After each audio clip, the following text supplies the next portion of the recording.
Bonsoir à tous, très heureuse de vous retrouver pour une nouvelle édition du 19h, avec pour premier titre cette inauguration à proximité du centre hospitalier Princesse Grasse. Les travaux du nouvel hôpital ont demandé une modification de circulation, ce qui a entraîné la création d'un nouvel ouvrage. Vous le verrez en images et Jean-Luc Nguyen, le directeur des travaux publics, sera notre invité. L'affiche du Monte Carlo Jazz Festival officiellement présentée aujourd'hui. Son directeur artistique, Jean-René Palacio, nous en livrera la tonalité. Ils ont été parmi les premiers à pouvoir remonter sur scène cet été après une rentrée sur fond de Covid.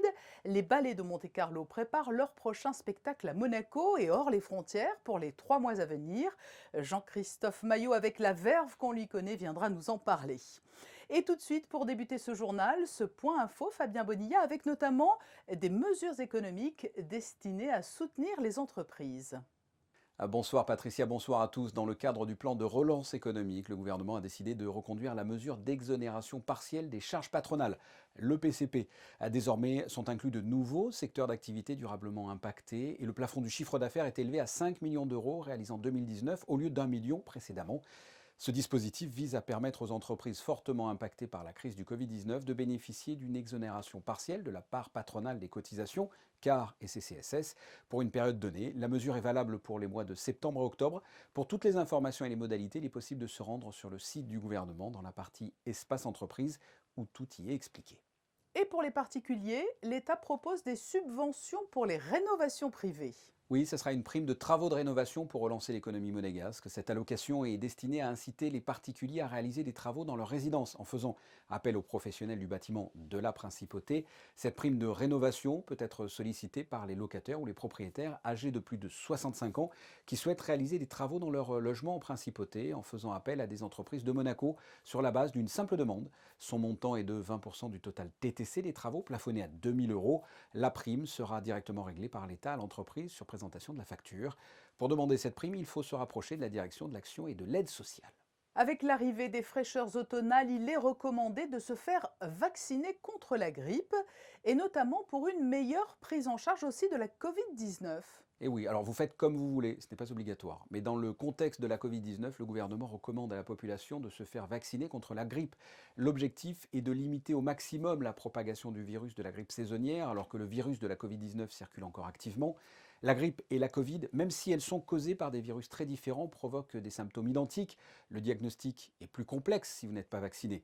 Est-ce la grippe? Est-ce la Covid? Alors que si vous êtes vacciné, ça règle le problème, ce n'est pas la grippe. La vaccination peut aussi réduire le nombre de tests PCR inutiles, le fameux test nasal, pour savoir si une personne est atteinte du coronavirus, alors qu'elle est en fait contaminée par exemple par la grippe. Enfin, la vaccination contre la grippe est recommandée pour tous, sans distinction, dès l'âge de 6 mois. Pour tout renseignement, vous pouvez contacter votre médecin traitant. C'est noté. C'était l'un des grands changements apportés par le chantier du nouvel hôpital. La circulation dans ce secteur a été modifiée et le nouveau tracé vient d'être inauguré par le prince Albert II aujourd'hui. Le directeur des travaux publics était également présent. Il est notre invité.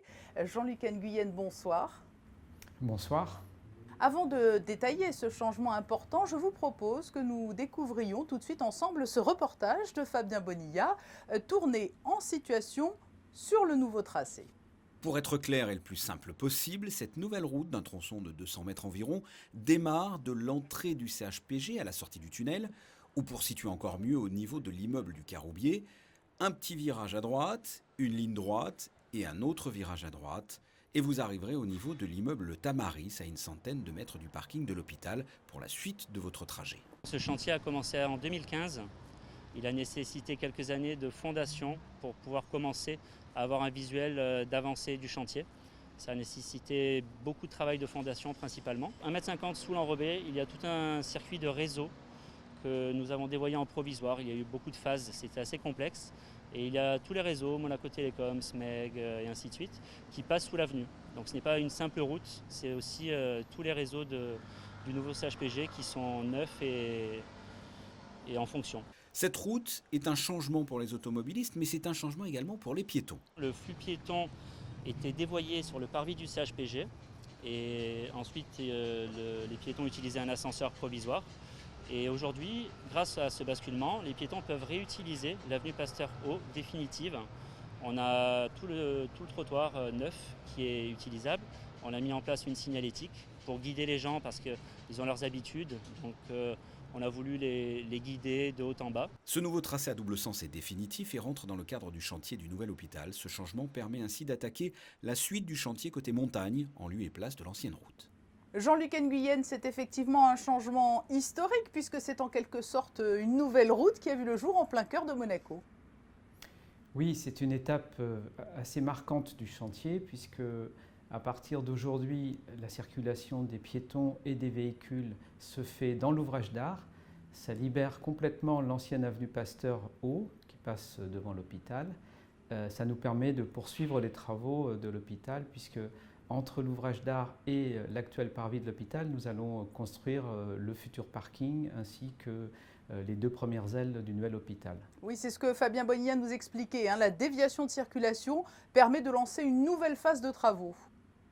Oui, en fait, on est dans un continuum de travaux. Ces travaux ne s'interrompent pas vraiment et nous avons des travaux de terrassement qui vont se poursuivre. Et à partir de juin prochain, ce sont de nouvelles entreprises qui vont arriver pour fabriquer les 2 premières ailes de l'hôpital. C'est un secteur qui va donc rester en chantier pendant quelques temps encore. Pouvons-nous rappeler l'échéancier du projet de nouvel hôpital? C'est un chantier de longue durée puisque nous allons démarrer les 2 ailes de l'hôpital entre 2021 et 2025, avec ensuite des étapes d'installation par les services hospitaliers. Et à partir de 2026, nous attaquerons les 2 ailes suivantes qui seront réalisées après démolition des bâtiments existants. Oui, parce que toute la difficulté de ce chantier complexe, c'était de permettre de poursuivre l'activité au sein de l'ancien CHPG.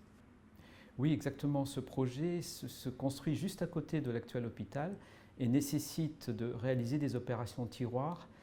Et donc les 2 premières ailes qui seront achevées en 2025 vont accueillir à partir de 2026 des services qui vont eux-mêmes libérer de l'espace qui nous permettra de démolir les bâtiments anciens pour construire les 2 ailes suivantes. Je saisis l'occasion de votre présence, Jean-Luc Nguyen, pour dresser un petit bilan d'étape d'un autre chantier situé pas très loin du CHPG, le chantier Pasteur. Est-ce que les opérations avancent là aussi selon les prévisions ? Oui, l'îlot Pasteur se poursuit dans le calendrier prévu.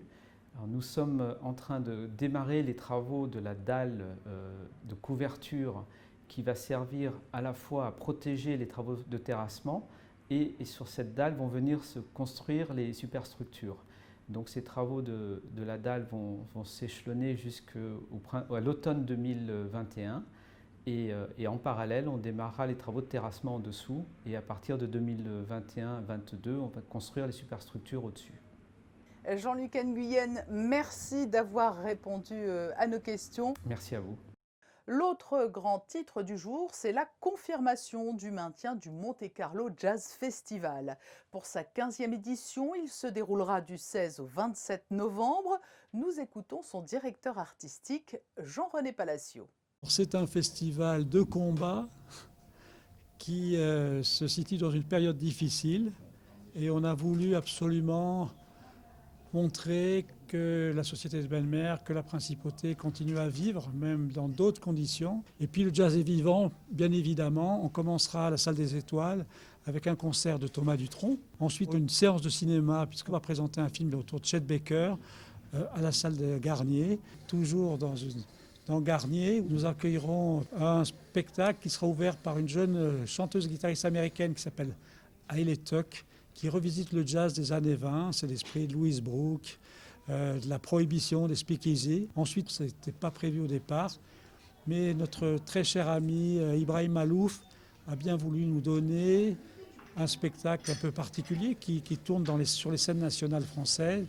Un spectacle qui s'appelle 40 ans de mélodie. C'est un duo, trompette et guitare. Et Ibrahim sera la star du festival et conclura le festival le 28 novembre. Jean-René Palacio était interviewé par Juliette Rappert. Place à une autre grande figure du milieu artistique et culturel monégasque, le directeur et chorégraphe des ballets de Monte-Carlo. Les ballets qui vont remonter sur scène à Monaco dans quelques semaines au Grimaldi Forum. Ils sont en plein préparatif, sous fond de Covid-19, ce qui a demandé quelques aménagements. Jean-Christophe Maillot, bonsoir. Bonsoir. Vous avez été l'une des toutes premières compagnies à avoir pu remonter sur scène relativement rapidement en juillet en Espagne. J'imagine que l'émotion qui vous a étreint à cette occasion était immense. Absolument immense, parce qu'on avait aussi le sentiment réel de danser pour tous les autres danseurs du monde entier qui ne pouvaient pas danser. Il y a eu cette tournée en Espagne, puis la rentrée aux ateliers. Nous l'avons vu dans des vidéos qui ont circulé sur les réseaux. Vos danseurs ne sont pas restés inactifs pendant le confinement, mais il a fallu tout de même adapter la reprise pour ne pas risquer de blessures, non ? Oui, ça c'était le plus important, de faire une reprise en douceur pour, je dirais, freiner un peu l'enthousiasme des danseurs qui était très grand. Et maintenant, tout est absolument en place. Je dois même dire que je n'ai jamais vu mes danseurs dans une forme aussi éblouissante. Je pense que la sensation d'être dans quelque chose de fragile, qui fait un petit peu peur, a provoqué chez eux une attention particulière et une motivation particulière. Vous étiez en septembre à Biarritz, vous repartirez en octobre à Paris pour danser à Chaillot. Les tournées seront peut-être moins lointaines dans un premier temps, mais il était important, à vos yeux, de continuer à jouer votre rôle d'ambassadeur de Monaco hors les frontières. Oui, je pense que c'est notre mission, même si je suis conscient évidemment que les choses sont différentes. On a annulé notre tournée en Chine, on a annulé notre tournée au Japon, mais on va quand même aller en Allemagne prochainement dans des conditions très particulières, de manière très isolée. On est comme dans une bulle, on va rentrer dans notre théâtre, on va retourner à l'hôtel, on ne va pas sortir entre-temps. Il y a quelque chose d'effrayant et puis il y a quelque chose de magnifique dans l'idée qu'on arrive à survivre et qu'on arrive à maintenir cette tradition qui est celle des ballets de Monte-Carlo, que d'aller exporter en dehors de Monaco l'image de ce pays au travers des spectacles qu'on présente. Venons-en à la programmation que vous réservez à votre public monégasque. Première représentation en octobre au Grimaldi Forum. Ça fait partie des choses positives de ce Covid, c'est qu'on va évidemment être plus présent à Monaco cette année. Et on commencera en octobre avec ces deux ballets emblématiques de la compagnie, que sont Vers un paysage, que j'avais créé en 1995 au siècle dernier, et Altro Canto, que j'ai créé en 2005. C'est que des nouveaux danseurs et c'est ce qui rend la force particulière de notre compagnie, d'avoir un vrai répertoire que l'on peut animer à nouveau à chaque fois avec de nouveaux danseurs. Et puis c'est un rendez-vous traditionnel, retour en fin d'année au Grimaldi Forum avec vos plus belles créations, Lac, Cendrillon, pour ne citer qu'elles. Oui, parce que je viens d'avoir 60 ans, ça fait pratiquement 30 ans, donc j'ai envie de dire l'essentiel de ma vie artistique et professionnelle que j'ai passé avec le plus grand plaisir à Monaco. Et c'était l'occasion un peu de faire le point sur ces œuvres qui ont été créées il y a longtemps, mais qui continuent toujours de vivre grâce à l'immense talent de Ernest Pignot-Ernest, de Kaplan, de Driot, qui ont réussi avec moi à créer une œuvre qui semble assez intemporelle. Et surtout, ce dont je me réjouis, c'est que et Roméo, et Cendrillon, et Le Lac seront tous donnés avec l'Orchestre Philharmonique de Monte-Carlo. Et ça, c'est la première fois que j'arrive à présenter ces 3 spectacles à la suite au public, avec l'Orchestre Philharmonique de Monte-Carlo, à la fois sous la baguette de maître Kazuki Yamada, qui dirigera, lui, Le Lac fin décembre, et puis Igor Dronov, ce merveilleux chef aussi du Bolchoï, qui viendra diriger Cendrillon et Roméo. Comment assurez-vous la sécurité sanitaire de vos danseurs au quotidien? Parce que, vous l'avez dit, c'est une discipline de contact, et vous ne pouvez pas empêcher vos danseurs de vivre à l'extérieur. C'est astreignant. Oui, c'est astreignant et je pense que ça nous ramène finalement à ce qui est essentiel par rapport à cette crise. C'est comment les uns et les autres, on peut prendre une responsabilité qui nous protège les uns des autres. C'est-à-dire qu'on ne peut pas éliminer le risque. On a pris un engagement entre nous, tous solidaires les uns des autres, de notre volonté de reprendre le travail, mais de notre obligation de tenir compte du danger que ça comporte quand on va sortir de ce lieu qui est protégé en soi et qu'on va évidemment prendre le risque en étant à l'extérieur, éventuellement de contaminer des gens quand on revient. Donc on est très attentif, on teste les danseurs régulièrement, soit chaque semaine, soit tous les 10 jours. Dès qu'un danseur a quelque chose qui lui paraît un tout petit peu suspect, mal à la gorge, un tout petit peu de fièvre, évidemment, on le confine de son côté et on vérifie qu'il n'y a pas de risque.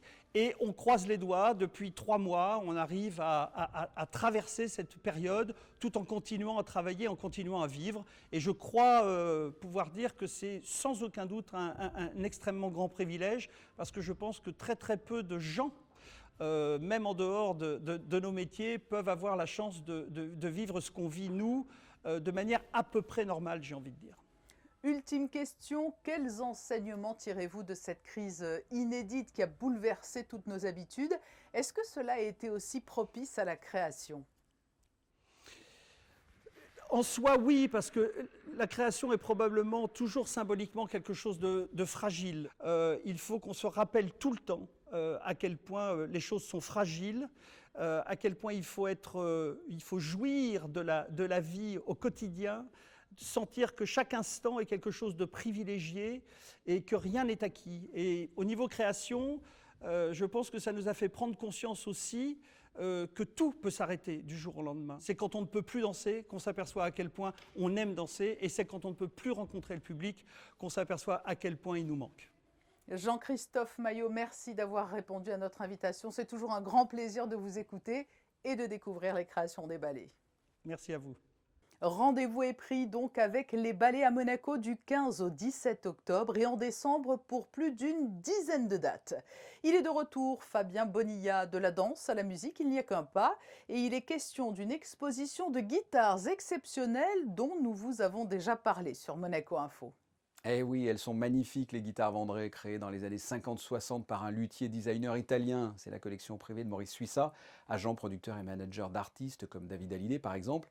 On voit Maurice Suissa là sur ces images qui reçoit une visite princière. Le souverain, son épouse et ses enfants sont venus découvrir ces guitares Vendré avec un look rock'n'roll pour l'occasion. Pour découvrir cette exposition, vous aussi, vous pouvez vous rendre à la galerie J&M Design, 11 avenue Princesse Grasse, dans le quartier du Larvoto, et ce jusqu'au 10 octobre. Un moment de détente à la roseraie Princesse Grasse. La direction des affaires culturelles et la direction de l'aménagement urbain ont proposé une soirée lecture ce mardi en fin d'après-midi à la roseraie. La lecture d'un roman qui collait parfaitement avec le lieu, Les Roses Fauves de Carole Martinez, en présence de l'auteur et lu par la comédienne Ambre Pietri. La piscine Saint-Charles sera fermée quelques jours la semaine prochaine. Oui, la piscine Saint-Charles sera exceptionnellement fermée le lundi 5 octobre toute la journée, le mercredi 7 octobre en matinée. La réouverture aura lieu à 14 h pour les activités bébés nageurs et les leçons de natation, puis à 17 h 30 pour le public. Et puis, comme chaque jour, avant de refermer ce journal, les prévisions météo. Quel temps fera-t-il ce 1er octobre? Eh bien, ça sera, comment dire, mi-figue, mi-raisin, mi-soleil, mi-nuage. Enfin, prévoyez quand même plutôt le mi-nuage. En résumé, ça ne va pas être une journée extraordinaire. Comptez de 15 à 19 degrés. Le soleil se lèvera à 7 h 28 pour se coucher à 19 h 11. Et ce jeudi 1er octobre, nous célébrerons les Thérèses. Oui, et je crois que ces prévisions nous cachent malheureusement un week-end très gris. Nous y reviendrons demain et c'est Émilie Rousseau que vous retrouverez à 19 h.